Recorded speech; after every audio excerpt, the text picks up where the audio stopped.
lalui semuanya, dilakukan sendiri, ya, biar nanti merasakan bagaimana setiap prosesnya, ya, bagaimana setiap pembelajarannya teman-teman sekalian akan merasakan. Nantinya kalau ibaratnya mau ngajak teman ataupun saudara buat ikut bergabung, kita udah enak, kita udah bisa memberikan edukasi ke mereka. Bagaimana sih caranya untuk terjun ke dunia online, terutama untuk bisnis online ini. Saya sedikit review materi yang kemarin biar teman-teman sekalian masih ingat ya, barangkali udah kebawa mimpi tadi malam.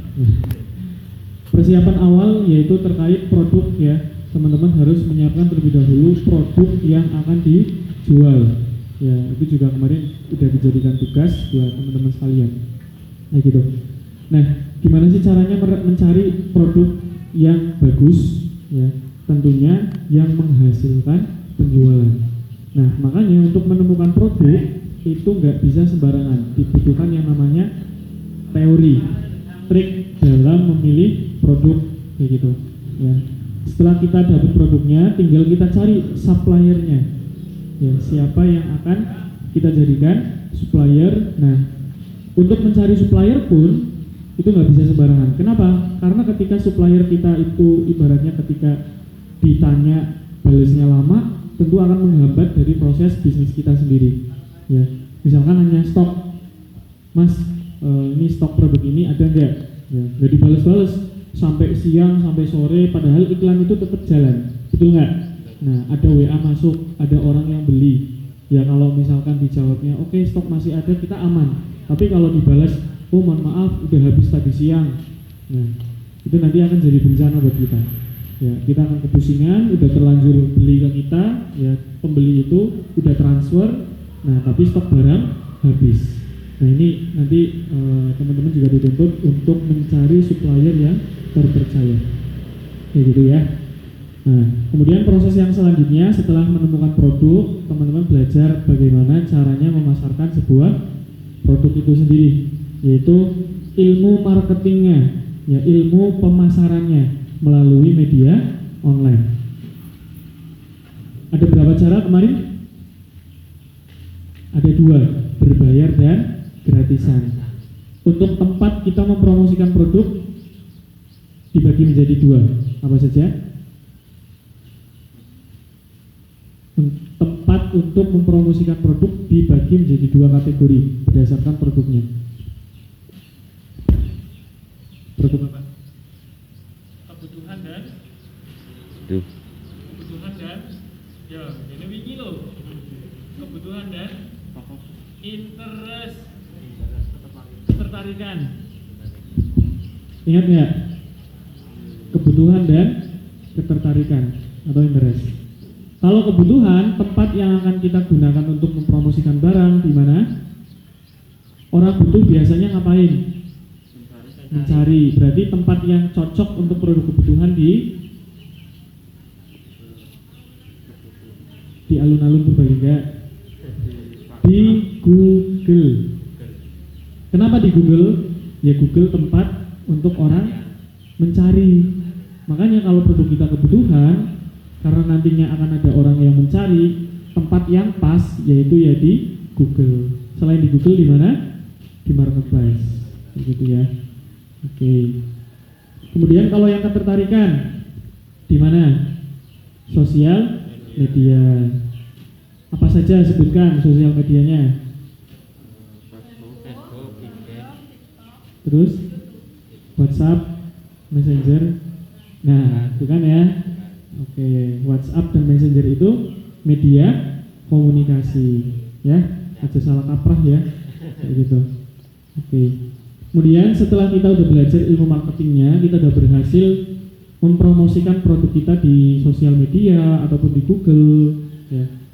Kemudian langkah selanjutnya adalah bagaimana sih caranya melayani calon pembeli yang sudah kita dapatkan melalui proses promosi ya, kayak gitu. Proses marketing dan proses sales nantinya, customer service ya. Bagaimana sih caranya melayani calon pembeli itu supaya mereka mau beli ke kita, nggak ragu ya. Saya saja kalau misalkan ke toko offline Ya, kalau misalkan nggak cocok sama kasirnya, saya nggak datang 2 kali ke tempat itu. Ya. Sepisan tok kayak gitu. Karena udah nggak nyaman begitu. Iya, kayak pernah saya beli nasi Padang pakai manis 16.000, nggak pakai manis 15.000, tapi di total nggak sesuai sama orang yang makan. Kayak gitu. Ayel-ayelan karo bakule. Juru sih ngomong manis semene, sing orang manis semene sih, dening totalnya semene. Gitu. Nggak balik lagi ke situ. Ya. Begitupun di swalayan, gitu. Saya beli barang, dicoba di situ berhasil, dibawa ke rumah rusak, ditukar nggak bisa, ya, ditukar dengan harga yang lebih murah, tapi sisa uangnya nggak boleh diambil, harus dihabiskan. Jelek ya, nah gitu. Ayah voucher ya, betul lebih nih. Iya, begitupun customer service. Kalau pelayanan kita nggak prima, nggak profesional, orang enggan untuk beli ke kita. Ya, cuma nanya-nanya misalkan, Mbak, ini si produk apa ya? Lembut tadi udah lihat di iklan, gimana kalau misalkan dijawab kayak gitu? Kita lagi nanya, tapi ditanya balik, bukannya tadi lihat apa ibaratnya?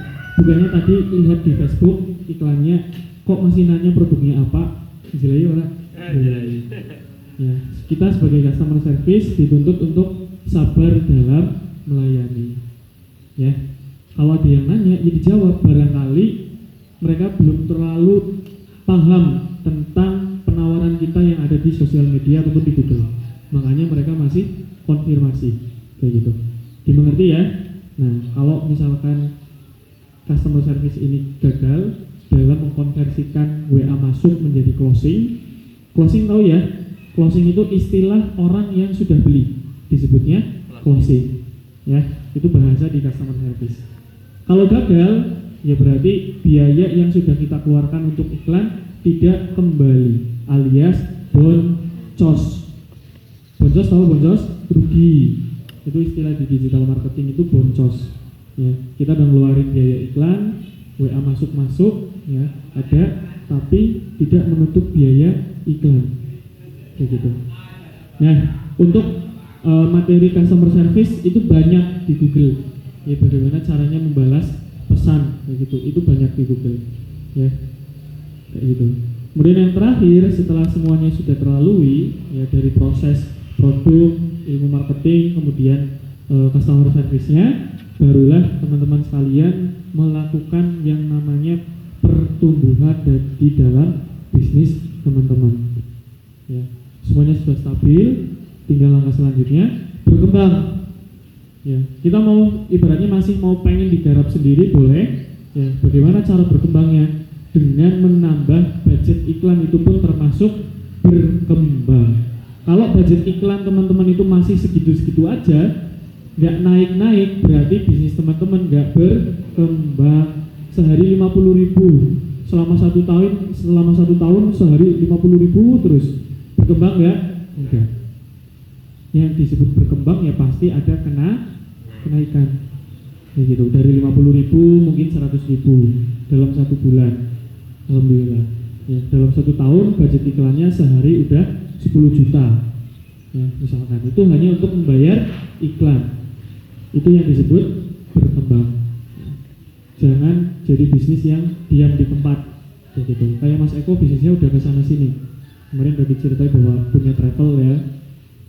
Kayak gitu, udah punya bisnis produk, berbagai macam produk, kayak gitu. Itu termasuk berkembang. Udah bisa bangun tim juga, itu termasuk berkembang. Ya minimal keluarga sendiri, kayak gitu diajari. Misalkan ada saudara yang nganggur di rumah, dia mau usinau online, sunau bisnis online, yuk digarap bareng-bareng. Nah, yang penting teman-teman sudah melakukan dulu, biar nanti nggak sama-sama bingung ya. Teman-teman baru mulai tapi udah ngajak orang, ya gimana mau ngajarin, kayak gitu. Ya, makanya biasanya kebanyakan para internet marketer itu semuanya berawal dari singlepreneur. Ya, singlepreneur apa? Dewekan, jomblo. Ya, makanya ada istilah jomblo gitu. Belum punya tim, makanya dikatai jomblo. Nggak apa-apa, kayak gitu, dinikmati. Saya dulu juga kayak gitu, meskipun di rumah ada istri yang bisa jadi customer service, saya handle sendiri, dari mulai iklan, riset produk, kemudian balas chat, sampai order sendiri, dirasain sendiri. nantinya tinggal ngajarin orang kan gampang kayak gitu ya. Nah, kemarin sudah saya kasih tugas untuk riset produk di marketplace ya. Yang riset di Tokopedia angkat tangan. Ada di Shopee, kedua Bukalapak. Yang belum angkat tangan. Yo, kenal apa urung? Nah, ini sing lorotok sing harus jadi pembisnis berarti gue ya. Oke, produknya apa Mbak? Kemarin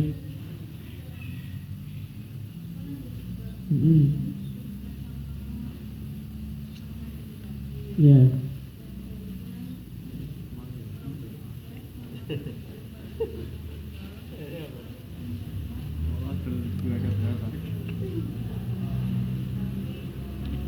Oke, sudah disimpan linknya.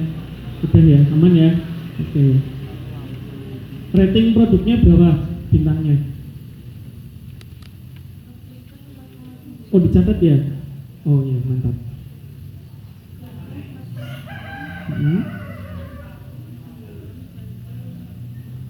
Data penjualannya? Nggak dicatat? Oke. Kadang kalau misalkan rating penjualan itu tinggi, misalkan 4,9, itu ada faktor lain juga kenapa bisa tinggi, yaitu penjualannya masih sedikit, kayak misalkan di bawah 100, itu masih memungkinkan ibaratnya rating bintangnya itu tinggi kayak gitu. Makanya kita nyoba nyari penjualan yang memang sudah banyak kayak gitu ya, minimal 1000 ataupun 500 pieces ya nggak masalah. Oke, nanti dicek lagi ya, karena barangkali ya ketika penjualannya masih sedikit, kita nggak bisa langsung memutuskan produk ini berkualitas atau enggak, karena penjualannya masih sedikit, masih ibaratnya kurang bukti gitulah ya. Kecuali kalau buktinya udah banyak, nah berarti oke, nggak masalah. Oke, terus kemarin apa lagi? Harganya.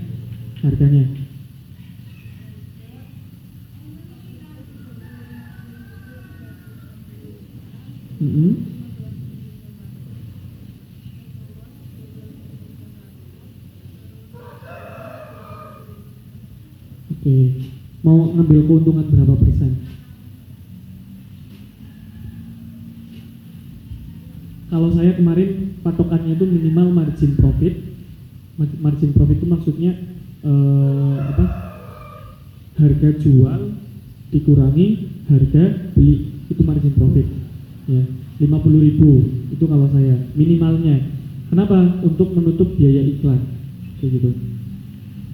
Mau berapa? 200%? Nggak masalah. 200%-nya 30.000 berapa?